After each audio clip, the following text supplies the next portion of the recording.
So thank you, Kathleen. Good morning, everyone. Good morning. I don't hear the vibe coming out. Today I'm very pleased to be with you here today, and thank you for the invitation to join the symposium. Today I'll be talking about an innovative solution to drought management in Kenya. This is the work of the Nature Conservancy, where communities are harvesting water from the rain for irrigation, for crop irrigation towards food security. I'll be presenting on a public-private partnership, the case for the Upper Tana Nairobi Water Fund.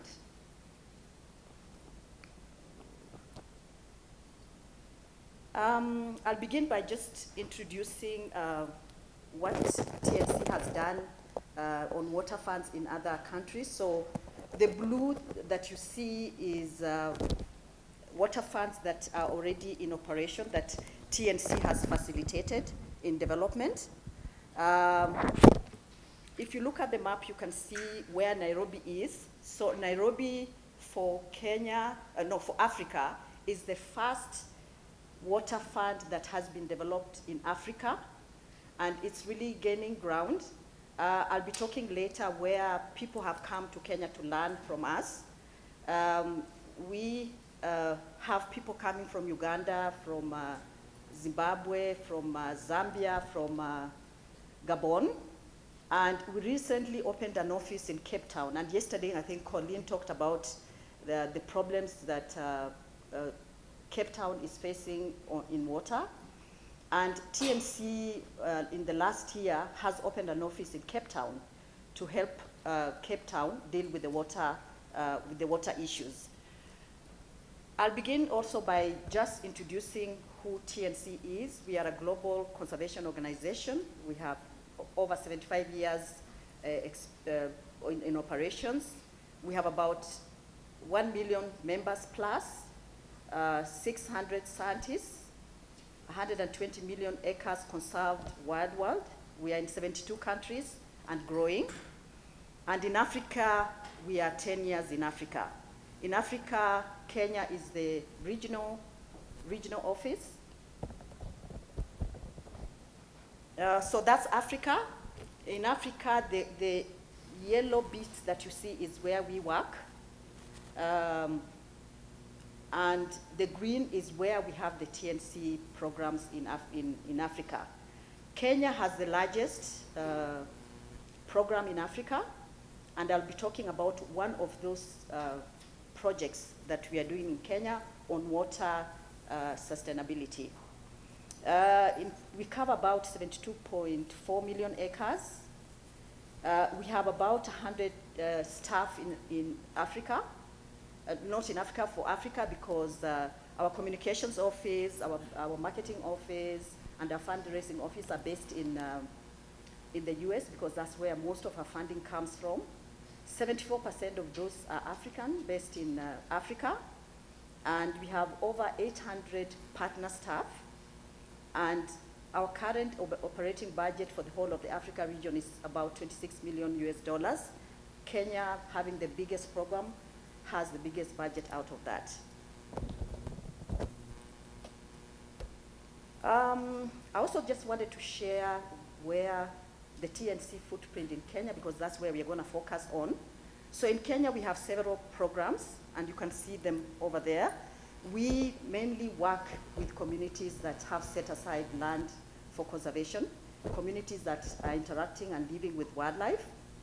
And in her introduction, Kathleen said that I was part of the team that established Kenya Wildlife Conservancies Association, and basically that was a move to organize the wildlife industry. And I remember I did this when I was at the Kenya Wildlife Service. I partnered with the Nature Conservancy, and maybe that's why they employed me 6 years ago. And Kenya Wildlife Conservancies Association continues to be a major partner for the Nature Conservancy in Kenya. So I'll be zeroing in on the water fund. I think you can see it there. And I'll just be talking about the innovations that we have done around rainwater harvesting with the communities and farmers in this region. Just a bit of a background on the Upper Tana Nairobi Water Fund. So you hear me saying Upper Tana. Tana is the largest river in Kenya. It measures about 1,000 kilometers and it runs from northern Kenya to the Indian Ocean. This is a 5-year public-private partnership and with funding from GAF, and TNC put in co-match funding towards this project. The project is being implemented by the Nature Conservancy on behalf of the Kenya government with other partners. And you can see the partners on the right-hand side, Coca-Cola, East African breweries. And the common factor of these partners is that water is a major product in what they produce for the market. This project is an integrated approach towards fostering sustainability and resilience for food security in sub-Saharan Africa. And later I'll be showing you how we are working with communities to grow food all year round despite the drought seasons or shortage of rain in this part of the world. In Kenya, we have 2 levels of government. We have national government and county government. We have 47 counties, and this program is being implemented in 4 counties. Nyeri, Murang'a, Nyandarua, and Laikipia. Those of you who are sitting in this room and have met quite a number who have been to Kenya know where these counties are. They're basically in the central part of Kenya. This program covers 2 of Kenya's 5 water towers, and this is Aberdare National Park and Mount Kenya National Park and Forest. So this is the area where the Nature Conservancy is working with partners to scale up the work that the farmers are doing to protect the largest catchment area for the Nairobi city. Nairobi is the capital city of Kenya, and the project is targeting to touch 9 million people, 4 million people in Nairobi, and 5 million people in the watershed. We are in the 3rd year of implementation. It's a 5-year project under the GF funding, but this is a project that we have seen success in the last 3 years, and we're expecting that this project will be sustainable beyond the donor funding. So I've already talked about the 2 water towers. Apart from being the 2 water towers, it's an iconic Kenya wildlife area. We have elephants, lions, giraffes, and all manner of habitats and wildlife in this area, some endangered species. Our business in this project is to be able to get clean, ample water for everyone.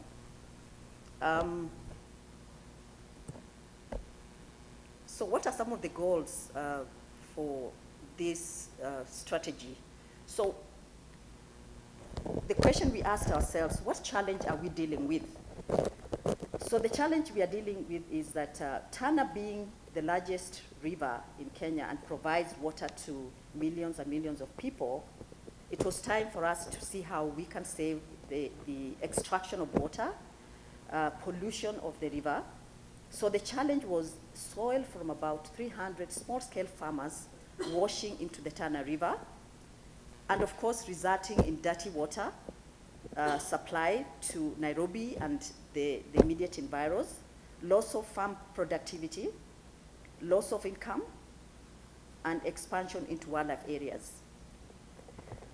What opportunity did we see here? So TNC approached partners. We got together and worked to create a water fund, which is a globally proven model that brings together people to harness the power of nature conservation to solve the water challenges that I think we are all here to talk about. I think we know that Africa is a scarce continent, and I think that's why the CSU has organized this symposium so that we can talk about it. And I believe at the end of this workshop, we should be coming up with some solutions on how to move forward and keep collaborating. I always believe that when I go to a workshop, I want to come out with something. And yesterday when Colleen was speaking, I picked up a few things that when I go back to Kenya, I will engage the partners that we are working with to just make sure that whatever we are doing right now goes beyond the program. And I always believe that if you engage communities, if they own the project from the onstart, then you are assured of sustainability. And I think that's the way we should go. I always also look at science, and for me as a practitioner, I would like to go beyond science. I think the great work that scientists are doing is good, and what I would like to see moving forward in Kenya is that we are picking some of these innovations that scientists have come up with to put action on the ground for them to be owned by communities for sustainability and for the future livelihoods improvement for these people. So what are some of the benefits have we started seeing by implementing this project? We have grouped these benefits in 3 areas, and they're the 3 C's as we call them: clean water, community benefits, and conserving nature. So things to do around reforestation, improve the health of freshwater ecosystems. I think those of you who know Africa or Kenya, we have marginalized communities, we have pastoralists, we have poor communities, and part of the challenge that we have is the issue of energy. So you'll find a lot of communities cutting trees, and the reason they cut trees is because they don't have an alternative. So for us at TNC, we want to provide that alternative so that we are able to conserve the environment for the future generation. So what strategy have we deployed in this area when we are working on the water fund? We want to achieve these goals to fix farms and forests, because I think that's the bedrock for sustaining water where we are. The project aims to plant 2 million trees and to work with 50,000 farmers on steep slopes by implementing on-farm practices that communities own to save water, mobilizing a force for conservation. So you'll see, I'll talk about who we have brought onto the table. We're even working with interns, and we have MOUs with universities. So science is moving with us. As we implement, science is moving with us. We are also ensuring durability progress through independent governance of our water fund. So the water fund right now is embedded within the Nature Conservancy. The Nature Conservancy sits on the board of trustees, and one of the things we have come up with is a strategy, sort of like an exit strategy, because what we want is at the end of the 5 years, we would like to see the water fund being an independent body away from the Nature Conservancy. And that is when we will see that we will prove that, yes, it's successful. So when you look at the 3 C's, you're looking at communities. They have to benefit for them to own and push the program forward to sustainability. We're also looking at how do we also engage the communities to conserve nature. And then with all that, we will get clean water. So what are some of the outcomes? I said we are in the 3rd year of implementation. One of the outcomes is enhancing biodiversity. And remember, I talked about what's the important habitat or biodiversity that we have in this region. We have so far planted 1.4 million trees, seedlings. And these trees are not just the ordinary trees, but we are planting trees that communities can benefit from. So we are planting trees like avocados, high-value trees. We are planting grafted mangoes, oranges, and macadamia. And we believe that by planting trees that benefit communities, then communities will continue doing whatever they're doing beyond the Nature Conservancy and other partners that we are working with. We also managed to plant 100,000 bamboo seedlings within the riparian area, because what has been happening is that because of the drought, rivers dry. So what the communities do is that they plant their crops on the riverbed, and that of course interferes with the riparian. So we are working with extension officers. Part of the partners are the county government within these 4 counties, and we are working with extension officers from the counties, the agricultural officers, who move around from house to house, educating the communities on how to do a holistic crop or manage their farmlands. And some of these farmers have 2 acres, and even as small as half an acre or quarter an acre. But what we would like to see is that if you are managing a quarter an acre and you have cows, you have 2 cows, you are planting crops, we're only not looking at crops, we're also looking on how are you managing your cows, because that's a holistic approach. And what we are looking at is getting smart farms. And smart farms have to be all inclusive in what the communities keep on their farm. We have also planted 125,000 fodder shrubs.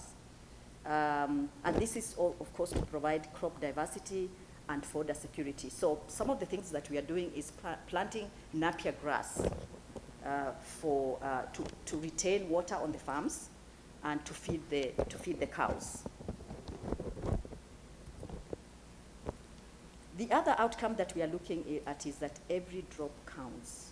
We would not like to see any drop of water wasted, and this is something that the communities are being educated about, because they have seen what drought can do. In Kenya right now, we were having drought every 7 years, but now it's more frequent. It's every 2 years. This year, rains are supposed to come in March. We are in April, and there are no rains. It's very dry, the rivers are dry, but I think the farmers in this area that we are working with them are doing an amazing job. And they're becoming model for other farmers. So we are seeing farmers from within Kenya visiting this area to see how the farmers are managing their farms in the drought season. So some of the outcomes so far is 78,400 hectares of farmlands and a small farm irrigation. We are looking at 10,500 water pans in use. So when you look at that, sorry, I think I need to move, yeah. So when you look on that, you'll see on the left is a water pan that the farmers dig. And then on the left is that you see the same water pan that now has a liner. And so the project provides the liners, which are UAV treated so that they hold water in the pan. And one such pan can hold 100,000 liters of water. So you can imagine how, how much or how far that can go. And we have seen farmers actually planting, for example, green peas 6 times a year. And before they were just planting once a year. And I'll be showing you a video at the end of this on how such a farmer has, benefited from the water funds that, from the water pans that this program they're benefiting from. We have also been able to educate communities in this area and farmers to be able to tap road runoff water. Yesterday, when Colleen was presenting, you saw what was happening. Was that Joburg? There was a lot of water, and my question was, how do we let all this water go to waste? How can we capture this water so that we can use it for the dry season? And I think this is what we should be doing. When I see water going to waste, because what happens is that we are not prepared for drought. So when we are not prepared for drought, and yes, we are also not prepared for floods. So when floods come, we let the water run off, We haven't prepared water pans, we haven't done dams, or we haven't done where we can channel this water to use for the future. And for many years, we in Africa believed that the rains will always be there, so there was no need of being prepared. But I think now people are reflecting and saying, it's time we woke up, and it's time we started thinking of how do we collect this water that is going to waste for us to be able to manage ourselves in the drought season. The other benefit that we are providing for the farmers is that we are also providing for them 3,000, we have provided 3,000 drip irrigation kits. We are targeting about 50,000 farmers. At the moment, I think we've reached about 12,000 farmers, and we are still going. We have a lot of applications, and we believe that when people see the benefit that the farmers are already on the program are getting, they, we'll see other people from the other areas of the country joining the train. So as I said, this is the first water fund in Africa. And of course, being the water fund, the first water fund, we must be able to collect data. We must be able to monitor and evaluate, because people are coming to learn from us. So what are we going to showcase on what we've been doing? So we have a very strong M&D database. We have MOUs with the university, Jomo Kenyatta University of Agriculture and Technology. We also have an MOU in the National Museums of Kenya that is hosting the platform of knowledge and data that we are collecting from this area. We have stations along River Tana. Right now we have 26 fully automated stations which are sending data in real time, and they send every 2 hours. The data is cloud-based. We also have an online dashboard that is managed at county level. Remember I talked about 4 counties. We have a National Information Center which is being hosted by the National Museums of Kenya. So if you visit Kenya, you'll be able to see and be taken through what the project is doing. We also have a mobile phone platform with 25,000 farmers. And we get the farmers. And since I oversee the program, I also get those messages that the farmers get. And the messages go out both in English and in Swahili. And farmers are just told where to go and buy seedlings, how much they are. If they need assistance, they're informed where to go. So it's a live platform where farmers can even ask questions. Looking at impacts, so far, what are the impacts? So we look at impacts in two scenarios. So one is on the farmers, because we are working with farmers upstream that are actually protecting these catchments for the Nairobi city. We have more than 24,000 farmers who are applying soil conservation and water-saving methods. Up to $3 million per year in increased agricultural yields. As I talked earlier, we are dealing with smallhold farmers, and they're planting crops, the ones that I mentioned, for the market. And what we have done is that we've also gotten into an agreement with a food company, Frigoken, which is in contract with the farmers that are planting crops for the market. So farmers, when they plant these crops, they're assured that Frigoken will come in, harvest, and take it to the market. We are working with 8,500 coffee farmers who are certified for Rainforest Alliance, and more than 25 farmers are also enrolled, I've already talked about, on the mobile data monitoring platform. And we have somebody dedicated within the community that monitors that platform so that you are able to go back to the communities with answers to their questions. Impacts on land and water, 27 million liters of water now flow into Nairobi each day, but it's not enough yet, so we are working towards sustainability. Over 50% reduction in sediments, concentration in the rivers around this area and the Tana River. Now, if you look in some parts of River Tana, you'll see the river is quite clean because communities and farmers are keeping soil on their land by terracing. And remember I said they work with extension officers, agricultural extension officers to take them through how this is best done. Over 500,000 trees are planted annually in the watershed. And remember I said we have a target of 2 million, but from where I sit, I see us surpassing that, which is a good thing.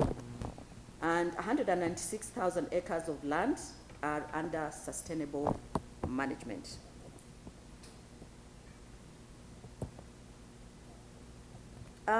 Looking forward, I remember I said the program is funded 5 years, but we are already strategizing when the donor money ends, because this is an endowment fund, so we expect to capitalize that fund and use the interest.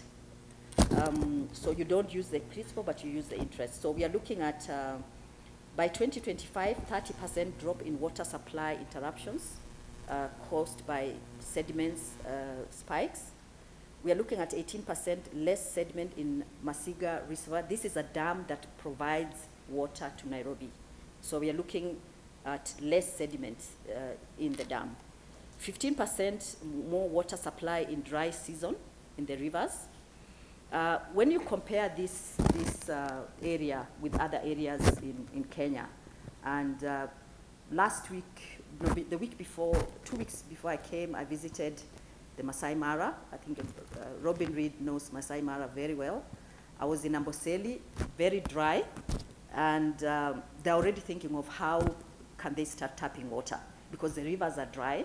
I was very surprised to see hippos out of the river because the rivers are just dry. So the last drought that we had, 2017, that was the worst drought. We had a lot of wildlife dying. We had a lot of hippos dying because of lack of water. So what can we do to prepare ourselves? And I think this is one innovation we are saying we should be able to replicate in other parts of Kenya as well as other countries in Africa. 30% increase in income across 300,000 farmers, because now what we are seeing is that farmers are having 6 seasons instead of 1 season. So they're planting, for example, green beans 6 times a year or 5 times a year, as opposed to 1 time a year when we just sat and waited for the rains.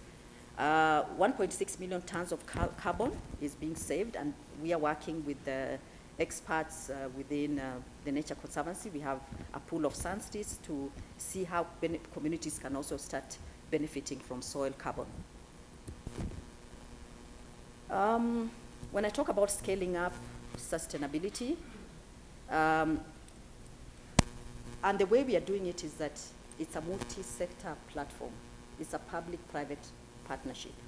And in Kenya, the debate right now, or the discussion, is how do we get the corporates that use water to care where their water is coming from? And when I showed the slide, companies like Coca-Cola, people that make beer, electricity company, they are our partners. And they're granting out money to the Nature Conservancy and our implementing partners to help the farmers conserve the catchment area. The financing mechanism is an endowment fund, and we know how that works. And then it's a partnership with private sector. The leadership comes from the private sector, comes from national government, comes from county government, and it comes from market linkages, other funds within the country. And the goal is actually to move forward and have a national water trust fund. And that's what we are working to. And just to mention, because I'm very passionate about wildlife conservation, we are also working on a Kenya Wildlife Conservancy's Conservation Trust Fund. So you can see the ripple effect, because we are seeing what the benefits that can come out of that. The strategy is to work at various levels towards a national water trust fund, just not in water, but in other sectors. We are also looking at high potential for replication. So other cities in Kenya have water problems. Mombasa is our coast coastal town. The supply of water for Mombasa comes from the Tsavo region, and we have a river that we are now scooping as a Nature Conservancy. We've already had preliminary meetings with the county government, and Eldoret is in the Rift Valley of Kenya. So we are looking at another 2 water funds for Kenya. And in Africa, Cape Town is sorted. We have an office there. We are saying it's not sorted, but we have people there now that are working towards a model like what we have in Kenya, and we have people visiting. Mid-May, I've had a request from the Uganda government. They want to come and visit and see what we are doing. And then the other thing that we needed to do is embed the work that we are doing in policy at county and national level, and this is towards sustainability. So I'm going to pause there, and I'm going to show you a video because the national TVs in Kenya have recognized the work that we are doing, and we had them come to the area and interviewed one farmer that is benefiting from the Upper Tana Nairobi Water Fund. But what I really wanted to show you is a smart farm, because what we are doing in this area is that we are creating models and smart farms that, because this is a model water fund in Africa, and we expect lots of people to come and visit. So we are creating model farms for people from other countries to really value and be able to go back and replicate what they're doing.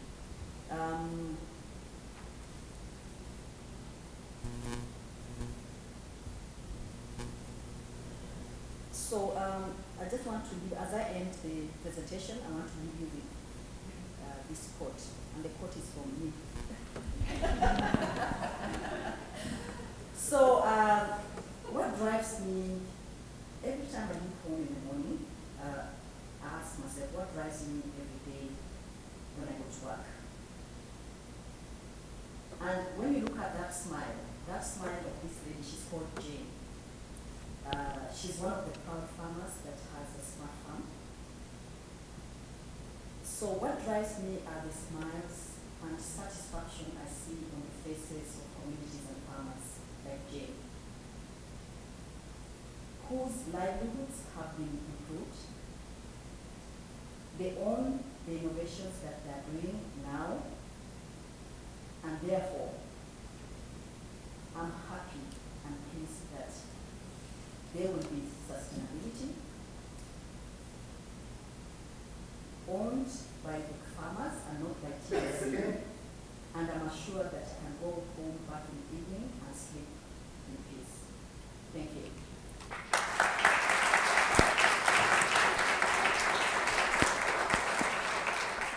Everybody, good to see you here. So I direct the Water Center at Colorado State University, and we're really pleased to work with the Africa Center this year to help host this conference. And the Water Center has an endowed lecture series that we call the Norm Evans Endowed Lecture. And when we heard that Munira was coming, we wanted to make her our endowee this year. And the endowment provides travel stipend as well as an honorarium for the speaker. And Norm Evans, just so you all know, he was here at CSU from the 60s to 1988. He was the director of the Water Center from 67 to 88. And I see a few folks in the room who were around in 1988. Not a whole lot of us were here then, but a few of us were. And Norm, not only was he an engineer and a scientist, but he was a humanitarian. He wanted to see solutions in the water space.